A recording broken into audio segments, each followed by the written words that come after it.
Have you ever gotten that feeling where you just freeze up when you're trying to speak English? Yeah. Like you know what you want to say, but the words just won't come out? Yeah.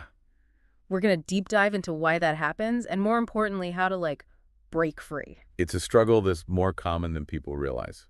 So today, we're going to be exploring a YouTube video script that's aimed at helping English language learners boost their confidence. It'll be interesting to see how they try to tackle such a complex topic in a video format.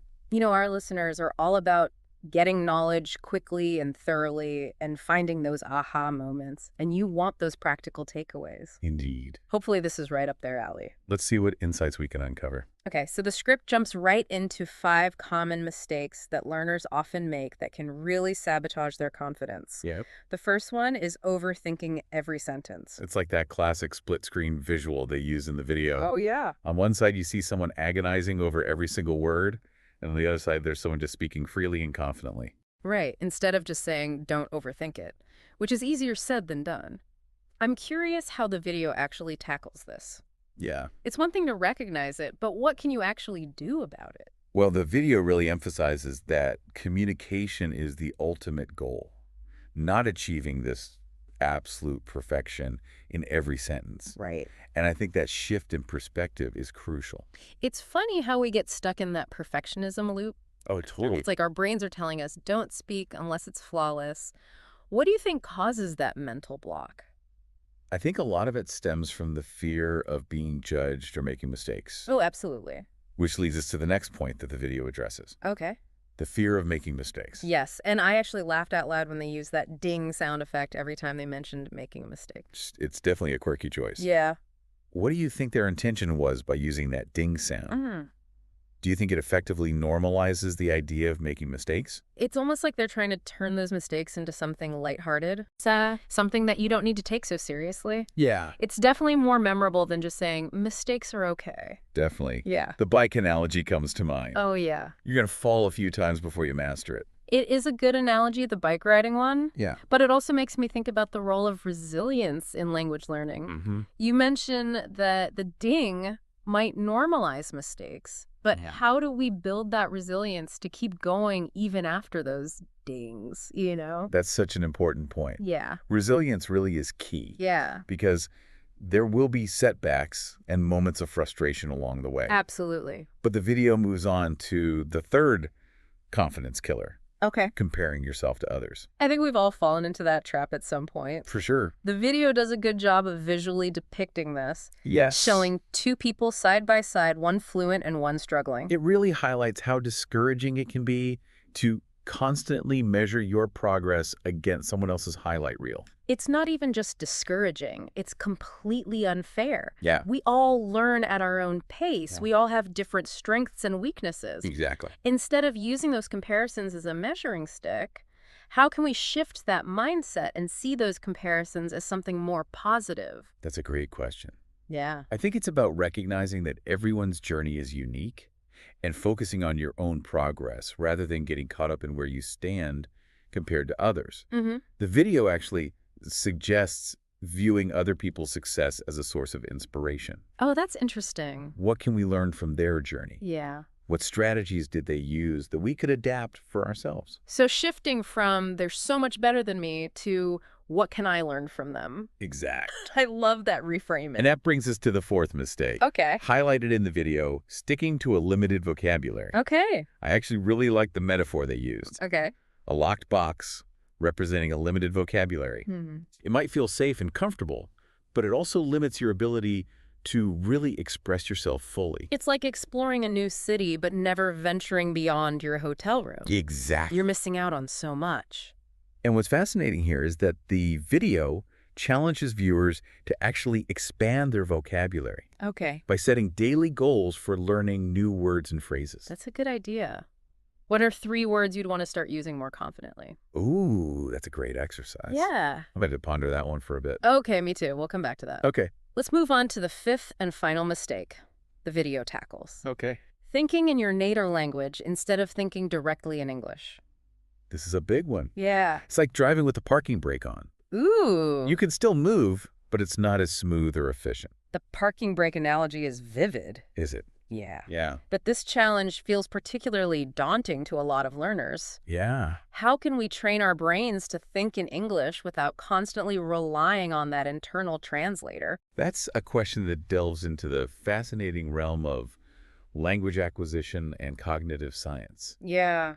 There are techniques that can help with this transition, but we might need a whole other deep dive to unpack all of that. I agree. I'm already making a note to add that to our list. Good idea. For now, though, the video does offer a simple starting point. Describe everyday activities in English without translating. It's like building that muscle memory for the language, right? Yeah, like you're essentially rewiring your brain to think in a new language. It's amazing when you think about it. So we unpacked those 5 confidence killers, but the video doesn't just leave us hanging with a problem. What did you think about the solutions it offered? I was actually quite impressed with the actionable steps the video provided. Okay. It encourages viewers to not just passively consume the information, but to actively apply it. Mm. Speaking, often embrace mistakes as learning opportunities Right. and constantly challenge yourself with new expressions. I really like that emphasis on action. You know, it's easy to get caught up in learning grammar rules and vocabulary lists. Mm-hmm. But if you're not actually using the language, Yeah. it's like having all the ingredients for a delicious meal, but being too afraid to cook it. That's a great analogy, and it ties back to the idea of setting those small, achievable goals for vocabulary expansion. Right. Instead of overwhelming yourself with trying to learn 1,000 new words, maybe focus on 3 new words a day. Yeah. And really try to incorporate them into your conversations. Precisely. Yeah. Small steps taken consistently Mm-hmm. lead to big progress. And remember, even native speakers don't use every word in the dictionary. That's so reassuring. What Yeah. stands out to you from this deep dive so far? What's fascinating to me is how the video really highlights the psychological barriers to fluency. Oh. We often focus so much on the technical aspects of language learning, like grammar and vocabulary, Uh-huh. that we neglect the crucial role that confidence plays. It's like having all the tools, but lacking the belief in yourself to actually use them. Exactly. And I think the video does a fantastic job of equipping viewers with practical strategies to overcome those mental hurdles. I loved how they incorporated those visual cues and sound effects. Yes, those elements, Yeah. along with the engaging questions that are sprinkled throughout, Yeah. really help to make the learning process more fun and less intimidating. It doesn't feel like a dry lecture.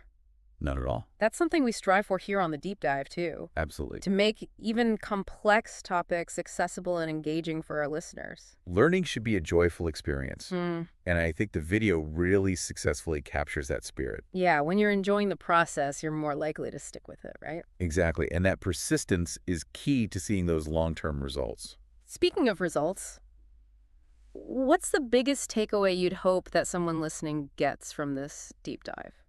I hope they come away with the understanding that building confidence in English is an ongoing journey, not a destination. Mm-hmm. It's about constantly recognizing those self-sabotaging habits and consciously choosing to break free from them. Okay. It's not a linear path. Yeah. Yeah. Yeah. There will be ups and downs, but that's okay. It's all part of the process. Embrace the journey. Embrace the mistakes and keep moving forward. Beautifully put. Fluency isn't about perfection. It's about effective communication. Right. And that's something we can all strive for regardless of our current language level. You know, speaking of embracing the journey, I wanted to circle back to something you mentioned earlier about the video's engaging questions. Mm-hmm. I thought those were really clever. They are clever, Mm-hmm. but, they're more than just clever. Uh-huh. They're strategically designed to encourage that active learning. Yeah. So instead of just passively absorbing the information, Mm-hmm. viewers are prompted to connect the content to their own personal experiences. And I think that makes it so much more impactful. Yeah, it's like they're inviting the viewer to have a conversation with the video, which is similar to what we try to do here on the deep dive. Absolutely. It's about fostering that sense of community and creating a space where listeners feel comfortable reflecting on the information, Mm-hmm. making connections, Right. and even challenging their own assumptions. Yeah, because that's how real learning happens, right? Exactly. When we can move beyond just memorizing facts and start actually engaging with the material on a deeper level. It's about understanding the concepts and then figuring out how they apply to our own lives, our own goals, our own unique challenges. So as we wrap up this deep dive into conquering English confidence, what's one final thought you'd like to leave our listener with? Mm-hmm. Something to ponder or maybe even inspire some action? I would encourage you to think about which of these confidence killers resonated with you the most. Okay. What's one small change you can make today?